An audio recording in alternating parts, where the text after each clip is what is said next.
यहाँ पे मैं उठी थी मॉर्निंग के 1 AM पे और हो चुका था 3 AM, क्योंकि छठ पूजा था और छठ पूजा में मॉर्निंग से ही उठ के सारे काम करने होते हैं। तो यहाँ पे मैंने नारियल आधा कस रखा था और आधा आंटी जी कस रही थी। यहाँ पे हमने ले लिया था बहुत सारे आटे और इसमें मिक्स कर रहे थे हम लोग घी और बड़ी इलायची और नारियल के बुरादे।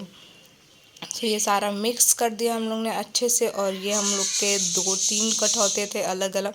यहाँ पे ये चीनी वाले के लिए था और ये मीठा वाले ठेकुआ के लिए था। तो हमारे साइड 2 ठेकुआ बनते हैं, चीनी वाले और मीठा वाले, और पूरी बनता है। तो चीनी वाले भी ठेकुआ में वही चीज़ डलते हैं जो मीठा वाले में डलते हैं, बट बस फ़र्क इतना रहता है कि उसमें चीनी डालते हैं और उसमें मीठा डालते हैं। तो यहाँ पे हमने इसको अच्छे से मिक्स कर लिया था और मिक्स करके छोड़ दिया था। तो मम्मी आंटी जी ने उसको और भी अच्छे से मिक्स किया।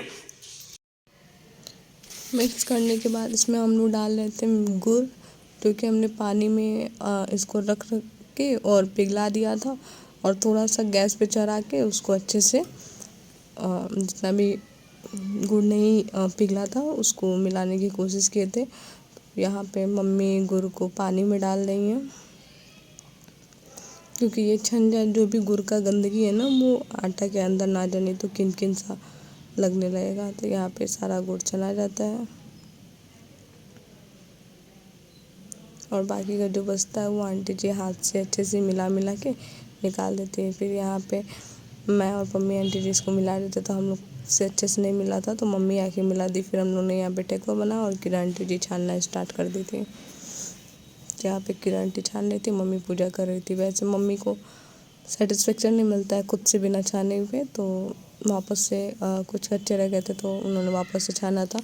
और यहाँ पे हम लोग ठेकुआ बना रहे थे, मैं थी और मम्मी आंटी थी, बाद में मम्मी भी आई। तो आप देख सकते हैं ठेकुआ छना रहा है, कितना ही प्यारा लग रहा है, छन छन के निकल रहा है। फिर यहाँ पे मम्मी आती हैं और वो आटा देती हैं पूरी के लिए, और यहाँ पे मम्मी आंटी जी पूरी का आटा गूँथने लगती है और यहाँ पे पूरी का आटा गूँथा जाता है गाइस।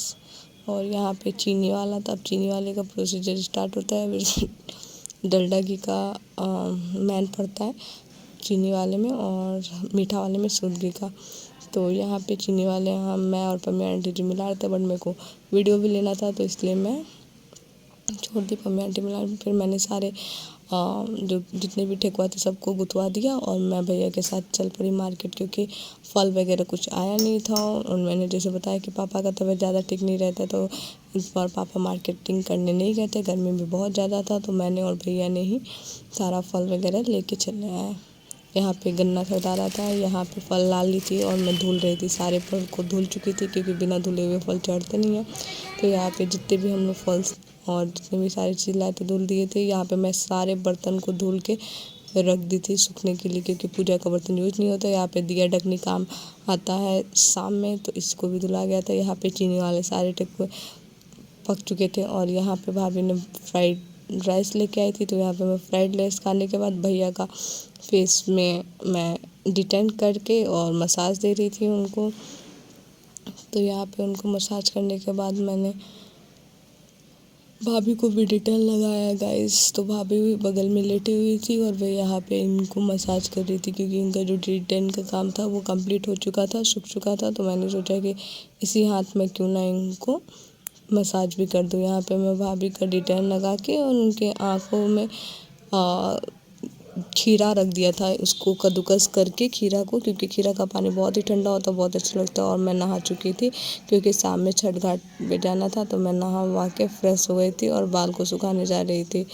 और उसके बाद छठ घाट का तैयारी होने वाला था। तो गाइस यहाँ पे मैं मम्मी और भाभी को रेडी करके मैं खुद भी रेडी हो जाती हूँ और छठ घाट के लिए हम लोग सभी लोग निकल पड़ते हैं। तो मम्मी और चाची लोग जा चुके थे, जो हम लोग बाकी थे वो हम लोग अभी निकल रहे थे। तो यहाँ पे हम सभी बहनें और भाई यहाँ पे पहुँच चुके थे छठ घाट पे। यहाँ पे मम्मी आंटी सब बैठे हुए थे। यहाँ पे भाई 2 ही था अभी, बाकी सब बाहर थे, आए नहीं थे, तो वो दोनों खड़े थे। और यहाँ पे बहनें सब बैठी थी। यहाँ पे यही सूप में ठेकुआ, नारियल, केला, सेव, गन्ना, ये सारा चीज़ रख के लेके जाते हैं छठ घाट पे। तो गाइस देख सकते हैं छठ घाट पे सूर्य भगवान अब डूब रहे थे। और तो हम लोग घर के लिए निकल पड़े थे। रोहन दौरा ले चुका था और मम्मी, भाभी, भैया सभी लोग हम लोग घर के लिए रवाना हो रहे थे। तो मम्मी और भाभी खाली पैर थे, हम लोग चप्पल पहन के आए हुए थे क्योंकि मम्मी व्रत थी और भाभी ने बोला कि मैं भी बिना चप्पल का रहूँगी और आंटी लोग भी, क्योंकि पूजा का है तो इसीलिए वो लोग सभी लोग बिना चप्पल के आए थे।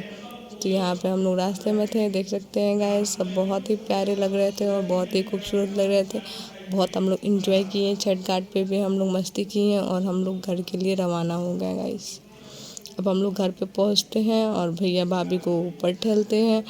तो हम लोग मस्ती कर रहे थे कि अच्छे से ठेलिए। और यहाँ पे हमारा कोसी भरा चुका था और हम सब मिल के कोसी भरे हुए थे। यहाँ पे चांदनी बनाता है, फिर कोसी भरा जाता है। यहाँ पे सभी लोग मिल के कोसी भरवाते हैं, घर में जितने लोग होते हैं। और मम्मी यहाँ पे खड़ी थी तो मैंने मम्मी से बोला लाइए आपका फ़ोटो खींच दूँ। तो ये सभी लोग बैठ के कोसी भरने की तैयारी कर रहे थे और हम सभी लोग गीत गा रहे थे। तो यहाँ पे सभी मम्मी आती, सभी चाची लोग, जैसे कि मैं आप लोगों को बता दूं, यहाँ पे ये सुमन आंटी जी, पम्मी आंटी, किरण आंटी, मम्मी, भाभी और कोमल बैठ के दिया का बत्ती बना रही थी और तेल डाल रही थी। तो मैंने बोला लाओ तुमको भी थोड़ा कैप्चर कर लूँ। तो ये फाइनली जो कोसी था वो भरा गया था। अब मम्मी आएंगी, छठ माँ का पूजा करेंगी तो दिखाऊंगी। अभी बबिया को हटा दिया जाएगा, बबिया जहाँ बैठी थी। और ये एकदम गोल गोल सा होता है, बट बच्चे बढ़ने लगते हैं तो प्रॉपर तरीके से नहीं हो पाता है। यहाँ पे भैया बैठे हुए थे और रोहन भी बैठा हुआ था। तो हमने बोला तुम भी लोग कोसी भरी दो इसी मौके पे। तो ये लोग हंस रहे थे। यहाँ पे कोमल ने दिया का बत्ती बना दिया था और दिया जो बाकी था